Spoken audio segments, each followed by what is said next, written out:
comes to an expert on tuck and roll upholstery, you have to obviously think of Candy Clark from the movie American Graffiti. Candy, how does this car rate on your tuck and roll upholstery meter? Well, let me just feel this tuck and roll upholstery. You know, I really love the feel of tuck and roll upholstery, so I've heard that. it's pretty darn nice. It meets your satisfaction. Yes, I really like it. How's the back seat? Well, you know, if you want to, okay, give me a second here. The original tuck and roll upholstery girl just asked about the back seat, so I need a moment. But I just have. I don't think it's big enough for the both of us. So. Well, I'm willing to try, but.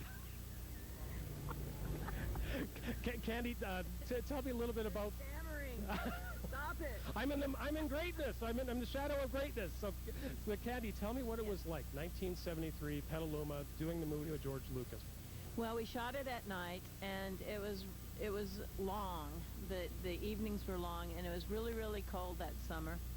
And it was a low-budget film. The whole film cost, including the music, $850,000. That's cheap. That's amazing for the time. And, you know, that's the one thing about the movie that always struck me. It's one of the first movies that had a proper soundtrack. Yeah, I think it had 41 songs or 44 songs. And so it really brought back those groups that were pretty well kind of, their careers were kind of silent then, because it was the Beatles and it was the 70s and those songs from the 50s and 60s, it was kind of quiet for them. But when American Graffiti came out, it revived their careers and brought them back out into the forefront. And I tell you, at every car show, they have a soundtrack that'll be, you know, mostly graffiti related, oldie songs. And so it really helped that world, and it also helped the car customizing world and the pinstriping world. And a lot of people got their start because of that movie, American Graffiti. Well, tell me a little bit about your co-star, Charlie Martin Smith. I heard a little story that the scene in the beginning of the movie is actually was a blooper when he crashed on his scooter. Well, yes, that, you know, our cars and our equipment was not really first rate. It was a low budget film, and that I don't think that that Vespa was really meant to go very far, and somehow it got locked into position. The brakes weren't working, and he just slammed into the trash can, and they kept it. It really looked good, and it kind of set the mood for who Toad was, you know, a bumbling fool. So who was the prankster on the set? Who was the one who caused the most trouble? Yeah. Well, I would say Paul LeMat. He played Big John Milner, and Harrison Ford. I think they were our troubled teens, really. And like I said, we were on the night shoot, so you know, life goes on at night. You want to keep it quiet, but here I am blabbing. I'm sorry. I'm sorry, Charlie, that you're not included in the troublemakers. Well, that was a really fun interview with Candy Clark. It's always great when you talk to the stars of your favorite movies a little while down the road to find out those interesting stories you didn't know about. Now, next week, we're going to go to Kildonan East Collegiate, where we're going to find out more about their mechanical and auto body programs. For the Carport, I'm Michael Clark. Can you name this famous scene from a very, very famous and popular movie?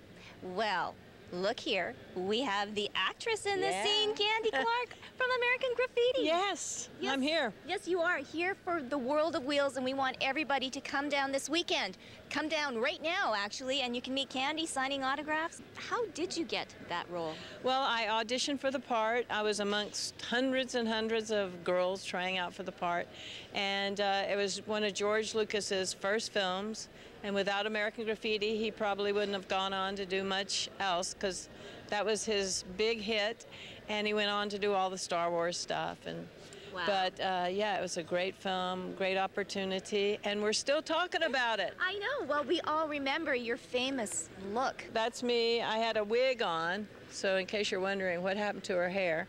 But yeah, I was with Toad, and How much fun was it making that movie?